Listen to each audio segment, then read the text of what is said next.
Hay tantas reglas y tantas cosas que debes evitar al jugar la Ouija que lo más recomendable sería no hacerlo, no invocar, no preguntar, no meterte en esos asuntos. Esta noche te presento un combo de relatos, una tercia de historias que nos compartieron por correo. 3 experiencias que nos confirman la teoría de que es mejor no jugar con la Ouija. 1. Estábamos de 16 y 18 años. Nuestros padres nos habían dejado solos en casa. Salieron de la ciudad para visitar a una hermana de mi mamá que se había puesto enferma. Mi hermano me había convencido de que lo dejara salirse a una reunión que iban a tener sus amigos de la colonia. Estábamos por estas fechas de finales de octubre. Los muchachos tenían ganas de ponerse a contar historias de terror. Además, mi hermano había conseguido una ouija que planeaba llevar a la reunión de sorpresa. Se quedaron de ver a las 8 y apenas eran las 6. Mis padres regresarían hasta el día siguiente, por lo que dejaron un par de billetes para que pidiéramos una pizza a domicilio. La única condición que le puse a mi hermano fue que no se podía ir sin cenar. Mientras esperábamos a que llegara la comida, mi hermano me contó cómo había conseguido la tabla. Dice que la encontró en la escuela. Alguien la había dejado en el bote de basura de un salón. Ernesto ni siquiera tomaba clase en ese salón, solo pasaba por ahí, la vio, entró y se la trajo en la mochila. El hecho de que ahora yo estaba consciente de la tabla, de que por alguna parte había algo que no le pertenecía a mi hermano ni a esta casa, me sugestionó, y a partir de ese momento sentí frío, pesadumbre, inquietud. El timbre sonó, el repartidor había llegado a tiempo. Mi hermano salió, pero volvió para pedirme un par de monedas porque no completaba la cuenta. Cuando volvimos al comedor, sobre la mesa estaba la ouija que se había encontrado mi hermano. No había explicación, ni nadie que la hubiera podido poner ahí. Lo sabía, algo malo iba a pasar. La tabla se veía desgastada, bastante usada. Yo recordaba perfectamente que minutos atrás, en la mesa del comedor, no había nada. Ernesto también se sacó de onda, porque muy seguro estaba de que la tenía guardada en su cuarto, dentro de su maleta de ejercicio. La metí en una bolsa y la saqué al diminuto patio de la casa. Me lavé las manos y me senté a la mesa a comer. No pasaron ni 5 minutos cuando sonó el timbre. Mi hermano se levantó apurado porque pensó que sus amigos ya habían venido a buscarlo. Abrió la puerta, pero no encontró a nadie. Salí al patio, me asomé hacia la calle y vi que sí había alguien afuera, solo que no estaba seguro de que esa persona hubiera tocado el timbre. Cruzando la calle, en la acera de enfrente había un hombre que, resguardado bajo la sombra de un árbol frondoso, no dejaba ver bien su rostro. Desde la reja de la entrada le pregunté si no había visto quién había tocado. Aquel sujeto no respondió. En dado caso de que no me hubiera escuchado, yo estaba seguro de que me estaba viendo directamente a los ojos. Miraba todavía en esa dirección cuando volvió a sonar el timbre. No había nadie cerca de la puerta, nadie que hubiera podido presionar el botón. Mirando hacia nuestra casa, aquella persona aguardaba. Me dio la idea de que nos acechaba, esperando el momento adecuado para entrar. Mi hermano no tuvo problema alguno con deshacerse inmediatamente de la tabla. Ambos sabíamos que lo poco que nos había pasado era nada comparado con lo que nos podría suceder si hacíamos mal uso de ella. Sin dejar de pensar en el sujeto vestido de negro, salí a la calle, nervioso, asustado, llevando en una mano una bolsa negra con la ouija y en otra una bolsa llena de basura.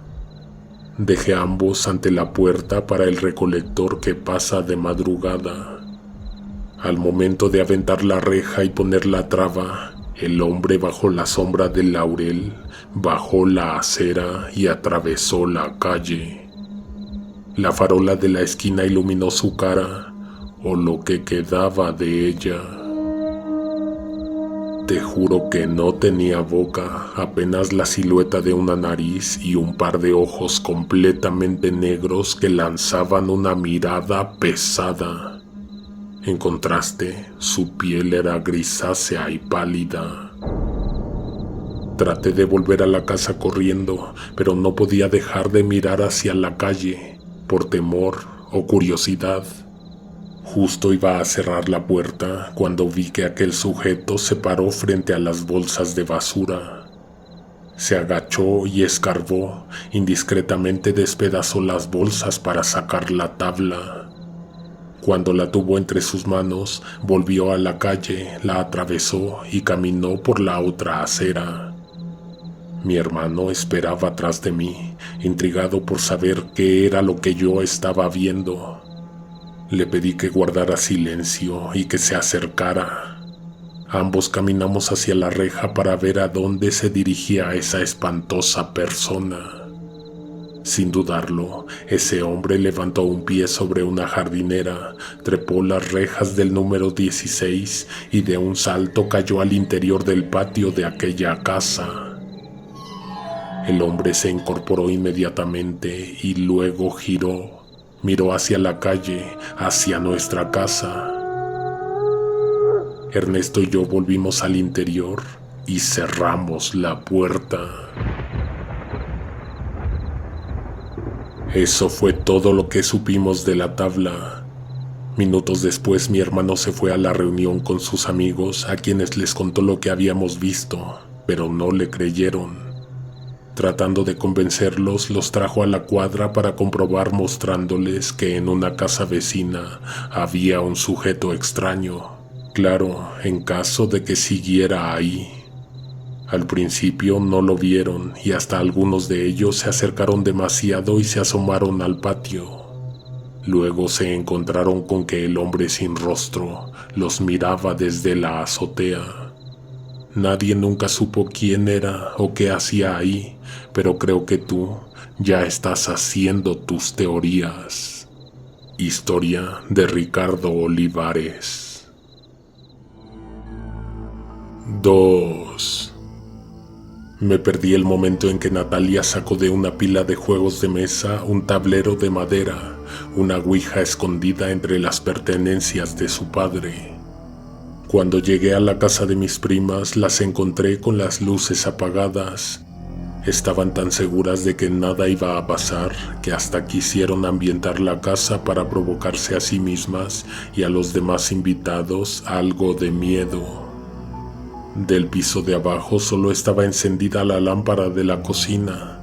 Nosotros estábamos en la sala recibiendo por el marco de la puerta un cuadro de luz que iluminaba una parte de la mesa.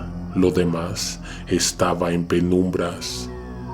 Alicia encendió una vela en una esquina y una veladora en la otra, para crear sombras, para construir una atmósfera un poco más inquietante. Eso era lo único que había encontrado en la despensa de su casa.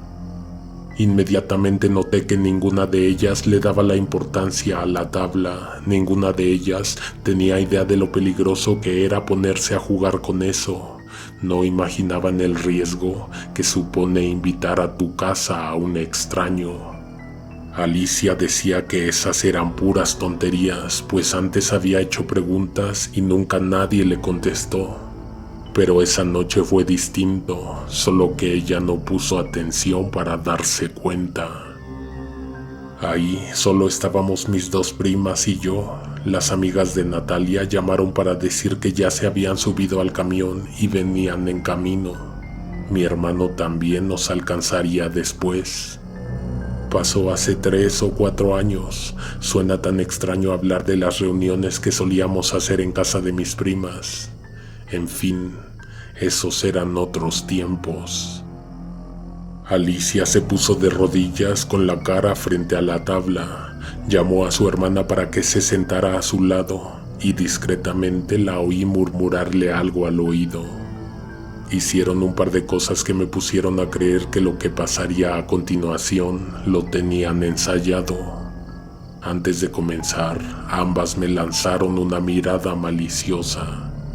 Me convencí de que me querían tomar el pelo y entonces me quedé paciente esperando a que algo sucediera, pero poniendo total atención en cada movimiento para descubrirlas en su juego. Coloqué ambos dedos sobre el puntero casi al mismo tiempo que ellas. Alicia soltó la pregunta de inmediato. No se pudo aguantar. ¿Quieres jugar? A diferencia de otras veces en que ella había fracasado en el intento de obtener una respuesta, esa noche, convenientemente, el triángulo se deslizó a la primera. Se movió débilmente hasta la palabra sí. Natalia se veía sorprendida, pero Alicia no, y yo la conozco bien. Ella no sabe fingir. Lo siguiente que preguntó fue: ¿cuándo me voy a morir? Ni tiempo tuve de sorprenderme de que mi prima había preguntado una de las cosas que no se deben mencionar frente al tablero, cuando el puntero se jaló con fuerza. Se fue directamente hacia la letra A. Después recorrió cada letra de la palabra ahora. En la cocina se abrió un cajón.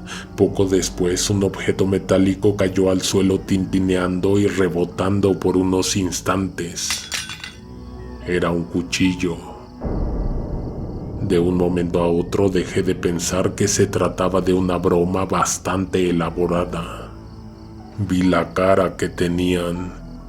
Ellas y yo ya estábamos temblando de miedo. Habíamos soltado el puntero. Natalia se había puesto de pie. Les dije que yo ya no quería jugar y les advertí que si estaban pensando en guardar el tablero, antes tendrían que despedirse. Sí, es una regla importante cerrar la sesión o la puerta, terminar la invitación. Lo contrario permitiría que lo que sea que acabas de invitar a tu casa se quede más tiempo del que debería. Pusimos los dedos sobre el puntero. Antes de decir cualquier cosa, este se movió solo hacia el número 8. En la cocina volvió a saltar un cuchillo y en la sala donde estábamos se apagó la vela, como si alguien la hubiera soplado. Si eso era bastante para mí, no me imagino lo que estarían sintiendo mis primas. Arriba, en alguna de las recámaras, se encendió la televisión. El ruido que hizo era el de la estática. Empezó leve, por lo que solo lo notamos poco antes de que estuviera a máximo volumen. Dentro de ese ruido blanco apareció una voz. «No te atreves». A esa espantosa voz le siguió una siniestra carcajada que nos hizo saltar de nuestros lugares, encender las luces inmediatamente. Natalia se puso a llorar y Alicia subió corriendo a apagar la televisión. En ese momento decidimos dejar de jugar. Ni siquiera nos despedimos, pero yo ya no me quise preocupar por eso porque, aunque suene feo, yo no dormiría esa noche en esa casa. Las amigas de mi prima y mi hermano llegaron. Incluso antes de que les contáramos lo que nos sucedió, dijeron que se sentía una vibra extraña en la casa, y de hecho, a una de ellas le tocaron el hombro cuando fue al baño. Antes de las 9, Raúl y yo nos fuimos de esa casa, pero nos llevamos la tabla para tirarla en el camino. Sorprendentemente ya no sucedió nada, ni a ellas ni a nosotros. Te prometo que esa será la última vez en mi vida que yo ponga mis manos en un objeto como ese.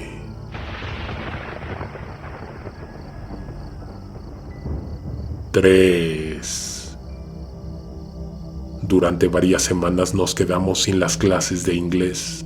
No teníamos titular ni suplente de la materia, por lo que cada viernes de 6 a 7 contábamos con una hora libre antes de la última clase del día, de la semana. Estaba en la secundaria, en el turno de la tarde. Una de mis compañeras tenía una tabla, la trajo ella, pero se había esperado a que llegara la hora muerta para sacarla, para ponerla en el escritorio del profesor. Éramos 20 alumnos inscritos, de los cuales esa tarde solo nos habíamos presentado la mitad. La muchacha que llevó el tablero presumía saber mucho del tema. Casi parecía que nos haría una demostración. Cuando pidieron voluntarios para poner las manos sobre el triángulo de madera, yo retrocedí unos pasos, pero me quedé pendiente para ver qué sucedía. La chica recitó un par de oraciones que nadie entendió. Yo sabía que se estaba haciendo la interesante. Cuando menos a 2 de mis compañeras las tenía fascinadas. Comenzaron a preguntar, pidieron nombres, pidieron fechas, preguntaron cosas que no fueron respondidas. Para decepción de los presentes, la tabla no estaba funcionando. Al principio se había movido un poco el puntero, pero ya después no pasó nada. Si al menos hay alguien escuchando, queremos una prueba, dijo la muchacha. No fue sino hasta ese entonces que comenzó a moverse el triángulo. Muchas veces no es posible saber si son las personas que tocan el puntero quienes lo hacen deslizarse. Poco a poco en la tabla se deletreó la palabra reloj. Había un reloj en el salón, uno redondo, con carátula negra, grandes manecillas blancas y un grueso cristal. Se hizo silencio en toda el aula y todos miramos hacia lo alto de la pared, por encima del pizarrón. Esperábamos a que algo sucediera, a que se detuviera, a que alguna de las agujas del reloj vibrara, diera un salto. Estuvimos casi un minuto aguardando, pero no ocurrió nada. El resto de las preguntas no tuvieron respuesta tampoco. Cuando se terminó la hora libre, entró el profesor de la última clase. Para ese momento, mi compañera ya había guardado el tablero en su mochila y ya casi habíamos olvidado por completo ese ridículo episodio. Cuando la clase estaba a punto de terminar, el reloj se desprendió de la pared y cayó estrepitosamente al suelo, rompiéndose en 1000 pedazos. Nadie lo había tocado antes y nadie lo estaba tocando cuando pasó. No tuvimos oportunidad de decirle al maestro, quien siguió dando la clase después de que con el pie empujó los pedazos de cristal y lo que quedaba del aparato hacia un extremo del salón. Ahí estaba la prueba, respondida a la pregunta que hicieron. En definitiva, sí había alguien escuchando.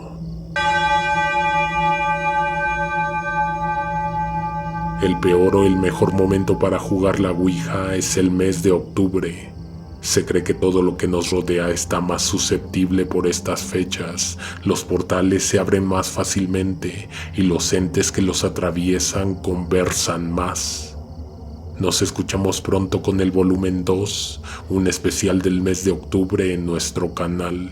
Si has considerado apoyar a la producción con una propina, te dejo el enlace de PayPal. Antes de que te vayas, checa las recomendaciones que te dejo en estas pantallas. Estos días ameritan un maratón de historias de terror. Alguien te observa en la oscuridad.